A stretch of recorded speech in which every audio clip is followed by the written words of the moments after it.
চোখ রেখে।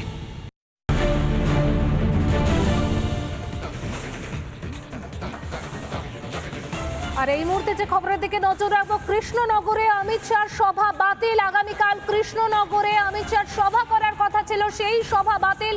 সূচি অনুযায়ী কাটোয়ায় সভা হবে অমিত শাহর। আপনাদের আরো একবার জানাই, আগামীকাল কৃষ্ণনগরে অমিত শাহর সভা করার কথা ছিল, সেই সভা বাতিল। কৃষ্ণনগরে অমিত শাহর সভা বাতিল করা হলো। সূচি অনুযায়ী কাটোয়ায় সভা হবে অমিত শাহর। আর আমরা এই বিষয়ে কথা বলবো অ্যাসিস্ট্যান্ট এডিটর ঈশানদেব চট্টোপাধ্যায়ের সঙ্গে। ঈশানদেব, কি জানা যাচ্ছে, কেন বাতিল হলো সভা? দেখো পায়েল, বিজেপি সূত্রে শুধু জানানো হয়েছে যে আগামীকাল যে দুটি কর্মসূচি কেন্দ্রীয় স্বরাষ্ট্রমন্ত্রী ছিল পশ্চিমবঙ্গে, তার মধ্যে একটি হবে আর একটি বাতিল হচ্ছে, অর্থাৎ কৃষ্ণনগর এবং কাটোয়া, অর্থাৎ কৃষ্ণনগর লোকসভা কেন্দ্র এবং বর্ধমান পূর্ব লোকসভা কেন্দ্র, এই দুটি লোকসভায় অমিত শাহ আগামীকাল কর্মসূচির কথা ছিল। কিন্তু জানানো হয়েছে যে কাটোয়ায় অর্থাৎ পূর্ব বর্ধমান লোকসভা কেন্দ্রে যে কর্মসূচি সেটা হবে, কিন্তু কৃষ্ণনগরের কর্মসূচি বাতিল করা হচ্ছে। কি কারণে এই সভা বাতিল হয়েছে সে বিষয়ে বিজেপির তরফ থেকে কিন্তু স্পষ্ট করে কিছু জানানো হয়নি। তবে বিজেপির সূত্রে খবর পাওয়া যাচ্ছে যে নির্বাচনী প্রচারে সারা দেশেই যেহেতু বিজেপির এই ভিভিআইপি প্রচারকদের প্রচার করতে হচ্ছে, সেহেতু বিভিন্ন জায়গার সঙ্গে শিডিউল ম্যাচ করানোর জন্য প্রায় প্রতিদিনই বা মাঝে মধ্যেই কোনো না কোনো রাজ্যে কোনো না কোনো কর্মসূচি বাতিল করতে হচ্ছে। অনেক সময় কোনো শিডিউল ম্যাচ বা সময়সূচি ঠিকমতো না মেলার কারণে এই ধরনের বিভিন্ন কর্মসূচি বিভিন্ন জায়গায় বাতিল হচ্ছে। নির্বাচনের সময় এই ধরনের কর্মসূচি বাতিল হওয়াটাও খুব স্বাভাবিক ঘটনা বলে বিজেপি সূত্রে দাবি করা হচ্ছে। তবে কি কারণে বা কোন সমস্যার কারণে কৃষ্ণনগরে এই সভা বা এই কর্মসূচি বাতিল করা হলো সে বিষয়ে বিজেপির তরফ থেকে কিছু জানানো হয়নি।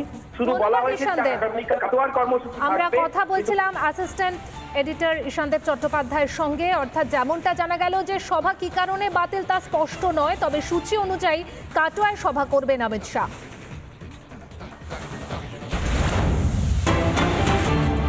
আর এই মুহূর্তে আরো একটি গুরুত্বপূর্ণ খবরের দিকে নজর রাখতে হচ্ছে। শাহজাহান মামলায় আদালতে বিস্ফোরক তথ্য ইডির। শাহজাহান ঘনিষ্ঠ রাজ্যের 2 থেকে 3 মন্ত্রীর কাছে জমি দখলের টাকা গিয়েছে। সরকারি টেন্ডারও পেত শাহজাহান। ইডির কাছে স্বীকারোক্তি শাহজাহানের স্ত্রীর, আদালতে দাবি ইডির।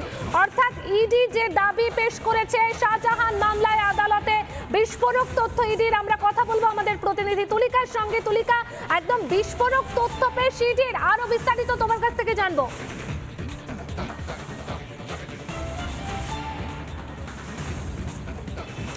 দেখো, ইডি তদন্তে ইতিমধ্যে চাঞ্চল্যকর তথ্য উঠে এসেছে। এই বিষয়ে একটা হিন্ট দিই যে এই শেখ শাহজাহানের সঙ্গে ওতপ্রোতভাবে জড়িয়ে রয়েছে 2 থেকে 3 জন মন্ত্রীর নাম উঠে এসেছে এবং সে কারণে ইডি ইতিমধ্যেই জামিনের বিরোধিতা করেছে। শেখ শাহজাহান, শেখ আলমগীর থেকে শুরু করে দিদার বক্স মোল্লা এবং শিবু হাজরা, তার অন্যতম কারণ তারা সতর্ক হয়ে যেতে পারে এবং এই শেখ শাহজাহানের মাধ্যমে এই 2 থেকে 3 জন যে মন্ত্রী রয়েছে তাদের কাছে জমি দখলের টাকা যেত। এটা কিন্তু একটা গুরুত্বপূর্ণ পয়েন্ট বলা যেতে পারে পায়েল।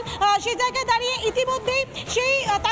ইতিমধ্যেই তারা কিন্তু র্যাডারে রয়েছে ইডির। এছাড়াও তার স্ত্রী অর্থাৎ শেখ শাহজাহানের স্ত্রী এবং তার বেশ কয়েকজন আত্মীয় রয়েছে, তারাও কিন্তু জিজ্ঞাসাবাদে জানিয়েছে ইডির তদন্তকারী অফিসারদের যে আদতে তারা সেই মন্ত্রীদের নাম ইতিমধ্যে তারাও উল্লেখ করেছে।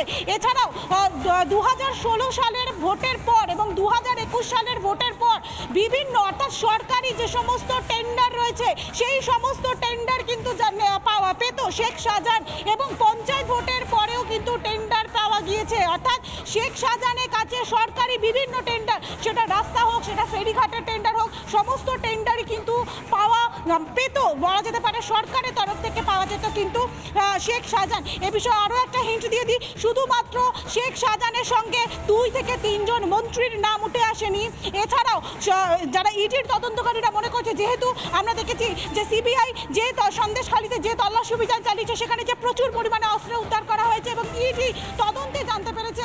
এ বিষয়ে আরও একটা হিন্ট দিয়েছে, ইডি তদন্তে জানতে পেরেছে যে এই যে অস্ত্র, বিপুল পরিমাণ অস্ত্র পাওয়া গিয়েছে, সেই অস্ত্র টাকা যে সাইফন করা অর্থাৎ মানি লন্ডারিং এর সঙ্গেও কিন্তু এটা যুক্ত রয়েছে, এমনটাই তথ্য পেয়েছে ইডি। সুতরাং বিস্ফোরক যে তথ্য ইতিমধ্যেই সামনে এসেছে। এছাড়াও শেখ শাহজাহানের যে ভাই, 2 ভাইকে প্রথমবার তলব করা হয়েছিল, শেখ আলমগীর এবং শেখ সিরাজউদ্দিন। শেখ সিরাজউদ্দিনকে কিন্তু বারবার তলব করা হলেও শেখ সিরাজউদ্দিন দিন সে কিন্তু ইডির দপ্তরে আসেনি। এ বিষয়ে হিন্ট যে শেখ সিরাজউদ্দিনকে যখন তলব করা হয় তার সে আসেনি, এছাড়াও সে কিন্তু এই মুহূর্তে পলাতক রয়েছে।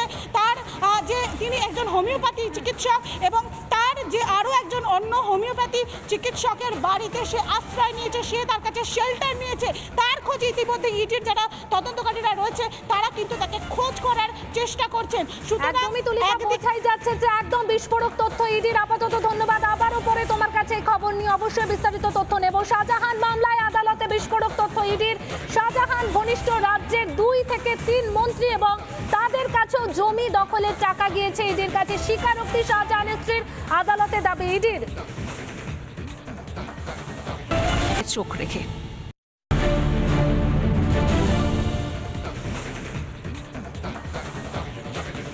আর এই মুহূর্তে যে খবরের দিকে নজর রাখবো, কৃষ্ণনগরে অমিত শাহ সভা বাতিল। আগামীকাল কৃষ্ণনগরে অমিত শাহ সভা করার কথা ছিল, সেই সভা বাতিল। সূচি অনুযায়ী কাটোয়ায় সভা হবে অমিত শাহ। আপনাদের আরো একবার জানাই, আগামীকাল কৃষ্ণনগরে অমিত শাহ সভা করার কথা ছিল, সেই সভা বাতিল।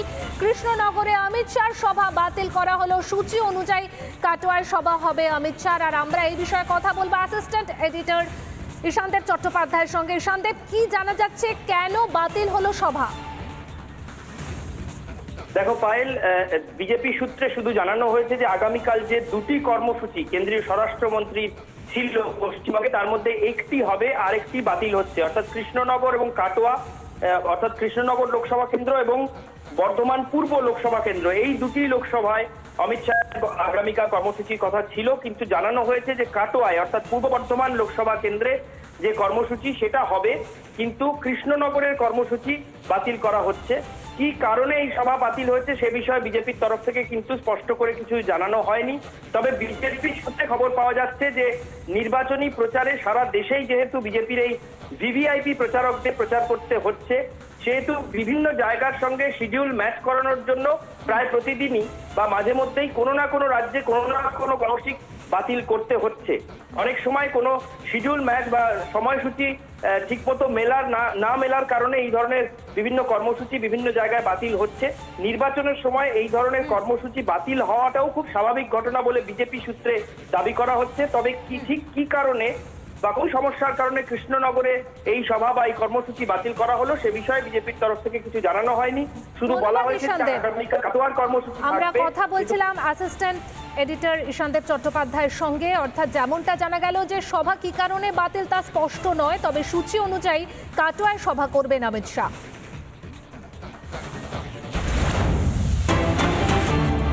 আর এই মুহূর্তে আরো একটি গুরুত্বপূর্ণ খবরের দিকে নজর রাখতে হচ্ছে। শাহজাহান মামলায় আদালতে বিস্ফোরক তথ্য ইডির। শাহজাহান ঘনিষ্ঠ রাজ্যের 2 থেকে 3 মন্ত্রীর কাছে জমি দখলের টাকা গিয়েছে, সরকারি টেন্ডারও পেত শাহজাহান। ইডির কাছে স্বীকারোক্তি শাহজাহানের স্ত্রীর। আদালতে দাবি ইডির।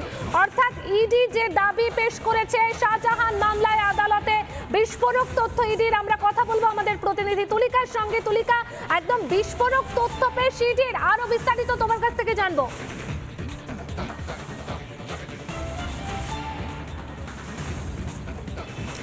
দেখো, ইডি তদন্তে ইতিমধ্যে চাঞ্চল্যকর তথ্য উঠে এসেছে। এই বিষয়ে একটা হিন্ট দিই যে এই শেখ শাহজাহানের সঙ্গে ওতপ্রোতভাবে জড়িয়ে রয়েছে 2 থেকে 3 জন মন্ত্রীর নাম উঠে এসেছে এবং সে কারণে ইডি ইতিমধ্যেই জামিনের বিরোধিতা করেছে শেখ শাহজাহান, শেখ আলমগীর থেকে শুরু করে দিদার বক্স মোল্লা এবং শিবু হাজরা। তার অন্যতম কারণ তারা সতর্ক হয়ে যেতে পারে এবং এই শেখ শাহজাহানের মাধ্যমে এই 2 থেকে 3 জন যে মন্ত্রী রয়েছে তাদের কাছে জমি দখলের টাকা যেত। এটা কিন্তু একটা গুরুত্বপূর্ণ পয়েন্ট বলা যেতে পারে পায়েল। সেই জায়গায় দাঁড়িয়ে ইতিমধ্যেই তারা কিন্তু র্যাডারে রয়েছে ইডির। এছাড়াও তার স্ত্রী অর্থাৎ শেখ শাহজাহানের স্ত্রী এবং তার বেশ কয়েকজন আত্মীয় রয়েছে, তারাও কিন্তু জিজ্ঞাসাবাদে জানিয়েছে ইডির তদন্তকারী অফিসারদের যে আদতে তারা সেই মন্ত্রীদের নাম ইতিমধ্যে তারাও উল্লেখ করেছে। এছাড়াও 2016 সালের ভোটের পর এবং 2021 সালের ভোটের পর বিভিন্ন অর্থাৎ সরকারি যে সমস্ত টেন্ডার রয়েছে সেই সমস্ত টেন্ডার কিন্তু পেত শেখ শাহজাহান এবং পঞ্চায়েত ভোটের পরেও কিন্তু টেন্ডার পাওয়া গিয়েছে। অর্থাৎ শেখ শাহজাহানের কাছে সরকারি বিভিন্ন টেন্ডার, সেটা রাস্তা হোক, সেটা ফেরিঘাটের টেন্ডার হোক, সমস্ত টেন্ডারই কিন্তু পাওয়া পেত, বলা যেতে পারে সরকারের তরফ থেকে পাওয়া যেত, কিন্তু শেখ শাহজাহান এ বিষয়ে আরও একটা হিন্ট দিয়ে দিই, শুধুমাত্র শেখ শাহজাহানের সঙ্গে 2 থেকে 3 জন মন্ত্রীর নাম উঠে আসেনি। এছাড়াও যারা ইডির তদন্তকারীরা মনে করছে, যেহেতু আমরা দেখেছি যে সিবিআই যে সন্দেশখালীতে যে তল্লাশি অভিযান চালিয়েছে সেখানে যে প্রচুর পরিমাণে অস্ত্র উদ্ধার করা হয়েছে এবং ইডি তদন্তে জানতে পেরেছে, এ বিষয়ে আরও একটা হিন্ট দিয়েছে, ইডি তদন্তে জানতে পেরেছে যে এই যে অস্ত্র, বিপুল পরিমাণ অস্ত্র পাওয়া গিয়েছে, সেই অস্ত্র টাকা যে সাইফন করা অর্থাৎ মানি লন্ডারিং এর সঙ্গেও কিন্তু এটা যুক্ত রয়েছে, এমনটাই তথ্য পেয়েছে ইডি। সুতরাং বিস্ফোরক যে তথ্য ইতিমধ্যেই সামনে এসেছে। এছাড়াও শেখ শাহজাহানের যে ভাই, 2 ভাইকে প্রথমবার তলব করা হয়েছিল, শেখ আলমগীর এবং শেখ সিরাজউদ্দিন। শেখ সিরাজউদ্দিনকে কিন্তু বারবার তলব করা হলেও শেখ সিরাজউদ্দিন সে কিন্তু ইডির দপ্তরে আসেনি।